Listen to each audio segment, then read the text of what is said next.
The broadcast is now starting. All attendees are in listen-only mode. Good afternoon, everyone. This is Jennifer Schaus, and we are coming to you live today from Washington, D.C. and our FAR Supplement Webinar Wednesday series. Thanks so much for joining us today in the complimentary webinar. You probably found out about our webinar through our newsletter, which now reaches over 23,000 federal contractors. It's typically sent on Mondays at 11 a.m. And today's webinar will join the other 500 plus on our YouTube channel. And you can also find the recordings on our website. If you're looking for specific webinars about a particular topic, it's probably easier to search on our website. And if you're looking for anything from any of the Wednesdays that we've done, we've covered in 2020 the FAR supplements. In 2021, we covered the DFARs. And obviously this year, 2022, we're covering the FAR supplements. A quick blurb about us. We are based in downtown Washington, D.C. and provide a variety of services for government contractors. First and foremost, GSA schedules and market analysis reports. You can find more about our services on our website under the About Us section. As I mentioned, the webinar series today and on Fridays is complimentary. It's recorded. And we've got various speakers who are government contracts attorneys, subject matter experts, and occasionally we have, I think, some accountants that cover various topics for us.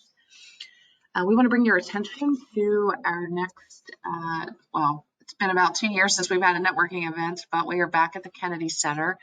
We've got over 150 tickets that have been sold. This is in person on the second floor at the cafe, Monday, March 28th. It goes from 5:30 to 7:30.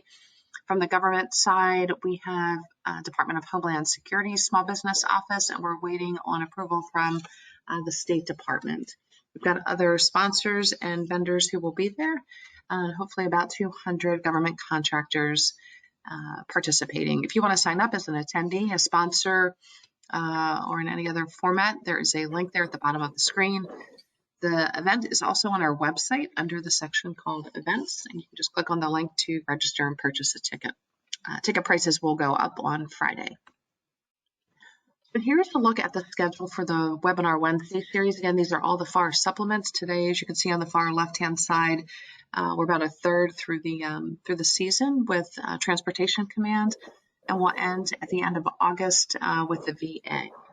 What happens then on Fridays is we cover the corresponding department and agency in a Playbook series, which is more about the sales, marketing, business development, and contracting opportunities. So our friends from FedMine cover this with us, and they will put together some slides and a presentation talking about contracting trends at Transportation Command over the last couple of years, as well as upcoming bidding opportunities for small businesses. We also sometimes look at COVID contracting opportunities and where some of those dollars have gone. Those are also complimentary, recorded, and every day at 12 o'clock.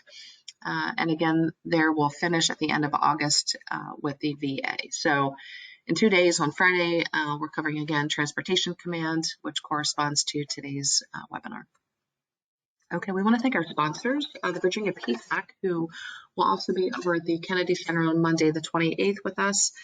The PTAC is the Procurement Technical Assistance Center. They're co-located at George Mason University, and they offer free one-on-one counseling to firms in Virginia on federal, state, and local procurement topics. Online resources and group trainings are free with no restriction on your business location. So if you're interested in learning more, just use any of the links provided to explore what the PTACs can offer. We also want to thank the Federal Business Council. The FBC creates and manages virtual and in-person meetings and events to connect industry and government. The FBC works in the form of in-person and virtual conferences, training events, policy dialogue, and outreach. Over the last 40 plus years, the Federal Business Council has become a comprehensive resource for connecting industry and federal government. Aston Cloud First is an IT and cloud solutions provider working with corporations, the military, and government agencies to lower their cost, increase scalability, improve operational efficiency, and meet compliance regulations using targeted cloud-based solutions. Dastin is a certified partner of Oracle NetSuite, a premier tier Google Cloud partner, and a certified partner of Cisco, Virtue, AODocs, and Authenticate. Their software is easy to use, has robust functionality, and if you'd like more information, you can contact Joe Alston. His contact information is there in the lower left-hand corner of your screen. Okay, so the reason we're here today is to actually talk about the FAR Department Supplement on FARS, which is Transportation Command. And we want to thank Jason Moy from Cordatus, LLP. Jason, I will be quiet now. I'm going to put myself on mute and let you take the floor. Just let me know when you're ready for your next slides. Well, thanks, Jennifer. I really appreciate that. I just want to take a moment here to talk a little bit about Cordatus. We are a boutique law firm focused on government contracts, administration, administrative law, and commercial litigation. We possess multi-decade experience in federal, state, and local procurements, including related civil litigation and government investigations. We've represented numerous clients in bid protest challenges whether it's with restrictive solicitations or whether, for example, the government has evaluated the proposals inappropriately. We also do a lot with small businesses with, for example, federal government programs for small businesses to include 8A, HubZone, service disabled, veteran-owned small businesses, women-owned small businesses, and the Mentor Protege program. And we also just do a lot of regular contract review, for example, joint venture agreements, teaming agreements, subcontracts, non-disclosure agreements, and for information, please reach out to me at my email or at our website. Next slide, please. So just a quick agenda for today. As you can see there, we're just going to go through a little bit about Transportation Command, kind of what they're selling, what their transfars, something about the bill of lading and how that's different from the FAR system of procurement, and what they've been. They're recently in the news with this global household goods contract. I want to talk a little bit about that because it had a long history, and then leave with some thoughts. Next slide, please. So Transportation Command is, you can see their mission statement there. They conduct globally integrated mobility operations, leads the broader joint deployment and distribution enterprise, enabling capabilities in order to project and sustain the joint force in support of national objectives. That's a lot there. I think you can look at kind of how it's been stated in GAO opinions. Hey, provide air, land, and sea transportation for the DoD, both in peace and wartime. Next slide, please. What's interesting about U.S. Transcom is that they're a functional, unified combatant command. Break that down a little bit. So there are 11 combatant commands, most of which are geographic. We've heard terms like CENTCOM or EURCOM or NORTHCOM, right? Those are your geographic combatant commands. They have a certain part of the earth that they're responsible for. Functional combatant commands are something like transportation or special operations. And you can see that a combatant command is a joint military command that is composed of units of 2 or more service branches. So for example, Army and Air Force, or Navy and Air Force, or all 4. What's interesting here too is that U.S. Transcom may be represented at GAO by another agency such as the Air Force. And you can see that there's a couple of opinions there I've listed where the Air Force has taken up the reins and defended the procurements for U.S. Transcom. Next slide. But, I was curious to see how U.S. Transcom, it's a fairly small combatant, obviously with a large mission, but I wanted to see how they were faring. And so I did a little, peeking around the last couple of years just at GAO, and U.S. Transcom appeared in 10 opinions. This really high sustain rate of 50% when the average sustain rate is only 15%. So when I thought about that, why is there such a high sustain rate? And I thought, well, is it in relations to one of the TransFAR's provisions, or is it something else? And as we get to the end of the slideshow, end of this presentation, we're going to kind of look at and see, and I have some thoughts on that. Next slide.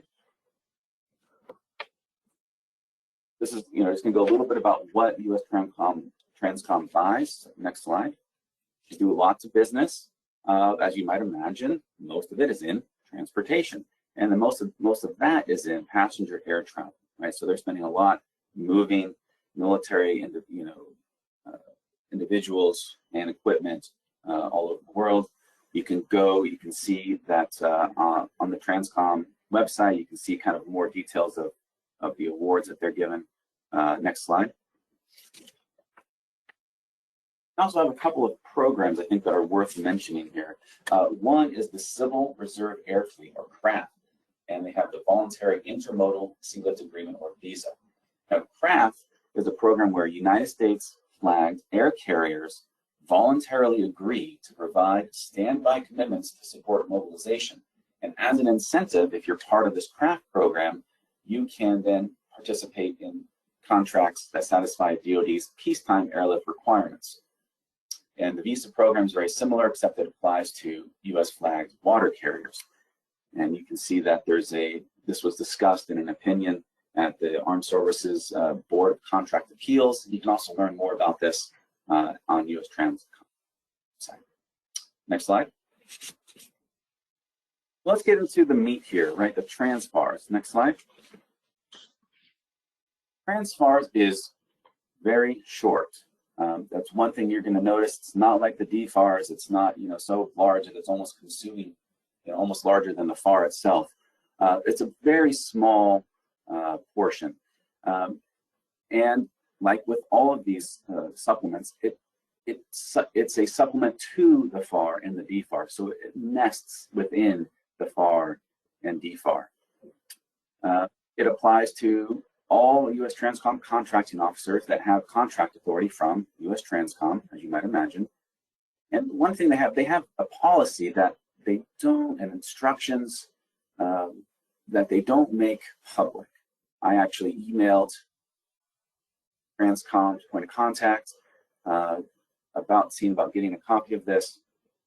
I didn't get a response. I'm sure it's something you might be able to FOIA if you're that interested, but they say it doesn't have a significant impact on contractors or offers.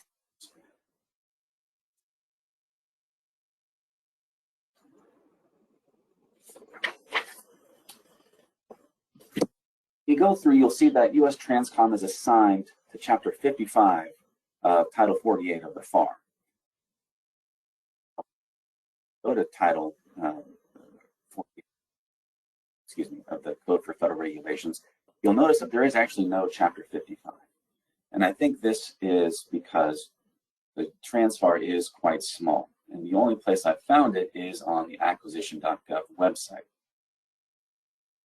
Just as I think folks may know, if you're savvy to how the FAR works, the prefix 55 is for TransFARs, right? So if you go through and you see a TransFAR section 5501, that's talking about FAR Part 1, and this is the TransFAR's version of, or the supplement to, that portion of the FAR. Oh, again, go to acquisition.gov to find it. They also have some archives there as well, which we'll talk about in a little bit. Next slide. So obviously, the majority of what U.S. Transcom is buying is transportation. FAR Part 47 discusses transportation, and TransFAR Part 5547 also talks about transportation. Slide. So there's really four big contract clauses that TransFARS has. One is on air safety there, and I've kind of just lifted this from the actual regulations and highlighted the portions there for you. So air safety is the first one there. The requirement for authorization to engage in air transportation is the next slide.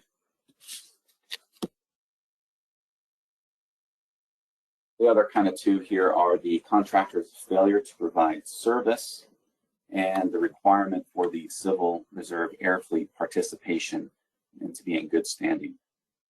So we're going to talk about all of these individually. So next slide. On the air safety clause, there's basically two big takeaways. You comply with the generally accepted standards of airmanship and training, maintenance practices and procedures, and all kind of applicable statutes, tenders of service, and contract terms that might affect flight safety, as well as all applicable Federal Aviation Administration regulations. And it makes sense, right? You have to be a safe provider of air services. The next one there is a little bit more interesting to say you must also maintain a clean and orderly aircraft. And Transfars continues to explain that if the aircraft doesn't look clean and orderly, that may be a valid indicator of the overall maintenance level of an aircraft and may have a direct effect on the security and confidence of passengers. And so if you have an aircraft that looks kind of junky, right, not clean, that could be deemed as a failure to comply with the generally accepted standards of maintenance. It says here that that failure must go beyond mere cosmetic or housekeeping deficiencies, but it has to relate somehow to the confidence in the safety, maintenance, or airworthiness of the aircraft. But that's something that the contracting officer will get to decide. One thing here, I'll mention that if you do not have either of these, if you don't comply with the standards or you fail to maintain an orderly, clean aircraft, that may result in a suspension or temporary non-use. And that can be further treated as a failure to maintain the authorization to engage in air transportation under the next kind of big clause here. So we can move to that next slide. So this is certain requirements that must be maintained, and many of them are based on licensure, right? You have to have a certificate of public convenience and necessity issued under Section 401 of the Federal Aviation Act, or otherwise have the appropriate licensure to engage in direct air transportation services. And it goes through and talks about a few of those things in other parts of the here. So if you fail to maintain this appropriate licensure, the contracting officer may elect any one of the following courses of action. And these are all listed out there in the clause. I'm just kind of paraphrasing these, but suspension of the contract with a unilateral modification that reduces the government's obligation. And they make it clear that this clause would not be, if the contracting officer goes with this to suspend and do the unilateral modification, that this would not be a termination within the meaning of FAR Clause 52.249-2. The contract officer may also exercise the government's rights under the contractor failure to provide services clause that's in these contracts. They can terminate for default or cancellation by issuing a unilateral modification. And again, that cannot be termination for convenience. So those all have their own, kind of further explained within the various provisions there. But obviously, none of them are good if you are the one trying to provide these services. Next slide, please. So if the contractor fails to provide service, the government they can invoke some remedies which are set forth in the paragraph. And again, I highlight this term that, hey, this will not constitute a termination within the meaning of termination for convenience to the government or diminish the rights of the government's rights for a default termination. So here, the basic clause starts off for international charter airlift transportation, but there are a few alternative clauses here, and the alternative clauses either they just amend the basic kind of provisions here for domestic air cover, for commercial items, and for domestic transportation services. Big here is the idea of substitute service. This basically, as it applies here, is a substitution of an aircraft to replace the contractor's aircraft which is unable to proceed from the departure station or from any en route station short of the destination in accordance with the schedules established pursuant to this contract. In here, there's one key here to note is that there are certain timelines depending on what type of transportation is involved. So, for example, within 16 hours of a passenger or mixed, meaning cargo that has a holding facility, only 4 hours if there is no holding facility, or full 24 hours for cargo flights. Next slide, please. So here's what the government can do. If they say, hey, you haven't provided the service, you're not providing it in the amount of time that we have allotted, government may cancel the requirement with a unilateral modification that can affect the contractor actually receives, right? It'll just basically lower the amounts, like you didn't provide us this flight, we're not paying you, and we're going to reduce your kind of guarantee amount of how much we were going to use, how much of your services we were going to procure.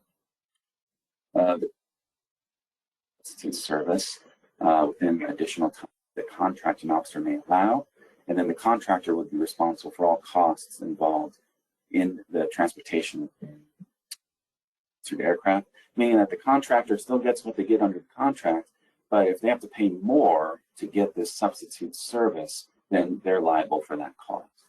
The next is the government can acquire substitute service from another commercial source, and they go through and deduct the amount from the guarantee and then charge excess of the contract price. Lastly, instead of using commercial services, the government can reschedule and fly on DoD owned and operated aircraft, and with the same result, that any costs paid in that the government pays in excess of that shall be borne by the contractor. Next slide, please. This is the key provision here for a substitute service. The government may do a one of four things, but how does it come up with what it should do? And what's nice here is it says that the contracting officer will use his discretion in such a manner as to mitigate the contractor's liability when reasonably possible. But then there's, however, military needs and urgency will be the prime consideration in the exercise of this discretion. So potentially in a peacetime environment, there's some ways to minimize the contractor's liability. However, if there's a certain exercises that are needed to be performed or combat operations where folks need to get to, you're going to see that those military needs and urgency are going to suborn the contractor's liability, and that will be the concern. So again, something to keep in mind if this does happen. Reach out to the contracting officer perhaps and ask, hey, how can we make this work? Slide, please. This is the kind of the last of the big four, is the requirement for carriers to participate in the Civil Reserve Air Fleet and maintain good standing. So again, this contract is conditioned upon the contractor, approved DoD carrier, not in suspended use, participating in the Civil Reserve Air Fleet throughout the performance of the contract. So here, again, it just shows you that if you want to be part of DoD's peacetime transportation requirements, you also have to be part of the Civil Reserve Air Fleet, which again is that standby service, or if there's a contingency operation somewhere and the DoD needs that the air carrier to move people or equipment. Slide. So one thing that was interesting is as I was searching and researching for this presentation, I noticed that I would find in task and delivery order contracts that are publicly available that there was another transfer clause concerning an ombudsman.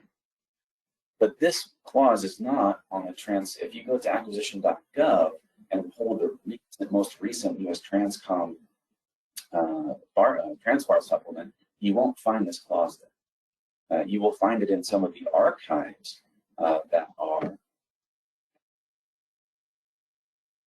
Shout out again to US Transcom to get any more information about this, but did not get a response. concerning this provision, but I believe it may still be applicable on task and delivery orders. Next slide, please. Quickly want to mention bills of lading. Next slide. This is something that makes sense. The FAR and transfers don't apply to everything. They only apply to negotiated procurements, and bills of ladings are subject to the ICA and Transportation Act. And so do not use the FAR and SFAR. And you can see here there's a case from the Armed Services Board of Contract Appeals, which had several string citations that noted that, hey, this is a bill of lading. We don't. Slide, please. This is one of the more recent procurements from US Transcom, the Global Household Goods Contract. Next slide. Those who are familiar, military families move quite a bit. So they have what's called a permanent change of station. And, so for your DoD families, US Coast Guard families, they're moving quite a bit. Every couple of years, 2 to 3 years, they're going to get new orders to go to a new place. And the government provides those shipments, what they call household goods. Hey, we'll go pick up all your household goods and we'll move you to. And with this contract, kind of the status quo is, hey, there are lots of different individual companies that move sailors and Coast Guardsmen household goods. This was an idea to have one contract to rule them all, if you will. The $6.2 billion contract, which has the potential to be to $19 billion over the full 9 years if all the options are exercised. Lots of moves. You can see that 325,000 moves, several with to streamline these moves and make a better customer experience. Slide, please.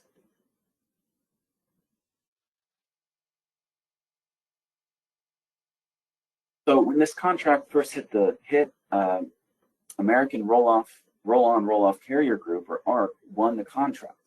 And Home Safe Alliance, which is a KBR and Tier 1 relocation joint venture, protested. And one ground concerned the responsibility of ARC. And US Transcom took corrective action. After reevaluation, ARC was again selected, and there was another protest. And GAO sustained this protest for a variety of reasons, and you can review those if you'd like, but you can see their unresolved inconsistency in the responsibility determination, misleading discussions, failure to maintain adequate records, disparate evaluations, and flawed best value trade-off. Next slide. Was sustained, US Transcom reevaluated and awarded the contract to HomeSafe, which is again the KBR and Tier 1 relocation joint venture. And then both ARC and Connected Global Solutions, one of the other offerors, protested this. And at the time I wrote these slides, the decision was forthcoming. The decision has now been posted publicly. I think that was on Monday. And GAO denied the protests of both ARC and Connected Global Solutions, allowing for them to go forward with the award to HomeSafe. So, next slide, please. We're at kind of the end of this presentation, short and sweet. I know that the transfer is a rather short portion here. So we have to ask ourselves, hey, was this a high-risk procurement? There's been a lot of comments. You can search through various stories on the internet, various journalists who have been covering this. One thing they've said is, hey, wait a second, Tier 1, they only did about 30,000 moves for the DoD in 2018. That's 10% of the total amount of moves. Can KBR cover the rest? Will this actually provide better customer service? There's a lot of questions about this. We hope that it does. being a former active duty Army jet advocate, I can only say that it was always stressful when being moved for a perfect move. But hopefully now, with this being more, that will improve. And then lastly, hey, will this now go? It's now survived scrutiny at GAO, right? We know that this award, GAO is blessed off on this award, saying it's denying those protests. And I can tell you that the next step for most folks, just kind of thinking about this, would be like, let's take a look at the Court of Federal Claims and see if a protest will work there. And I think folks in this industry can recall that the joint enterprise structure, the JEDI contract, originally also started as a single award contract, but was later changed into a multiple award contract after protesting at the Court of Federal Claims. So I think there's a lot of open questions still about this, the global household goods contract. I'm going to look and see whether or not that is going to be protested.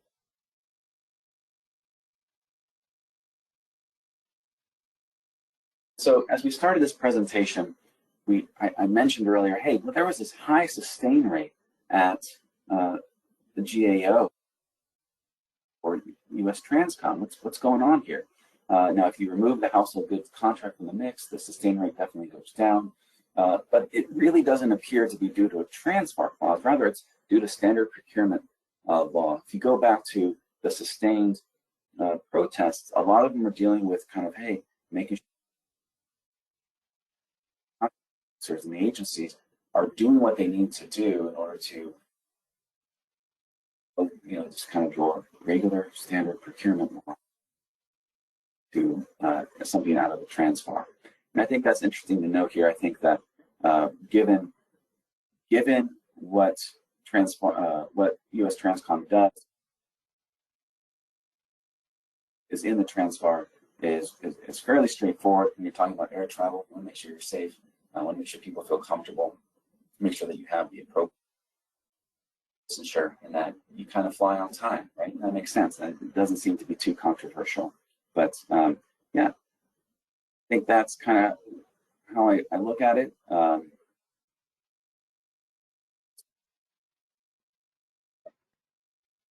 Great. Thank you so much, Jason. This was a great presentation. It was very insightful and helpful to understand transfers, what they do, and some of the procurement nuances around them. Any final concluding thoughts? I will give you the floor again, and then we'll close out the webinar.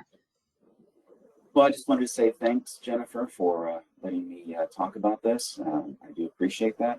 And if you have any questions, I know that we don't take questions. I'd be happy to answer any questions anyone has. Great, thank you so much. Yep, everybody, you've got Jason's contact information here. You have his email address and phone number, so please contact him directly with any questions about transfers, transportation command. And this concludes our webinar for today. So we hope that you enjoyed the presentation. And on Friday, we're going to cover the contracting trends as well as opportunities and just an overall look at what's happening within transportation command. Today's recording and the PowerPoint will be available hopefully later this afternoon at the latest within 24 hours. You can find those on our website and also our YouTube channel. So thank you guys for your time, and thanks again, Jason, for putting together a great presentation.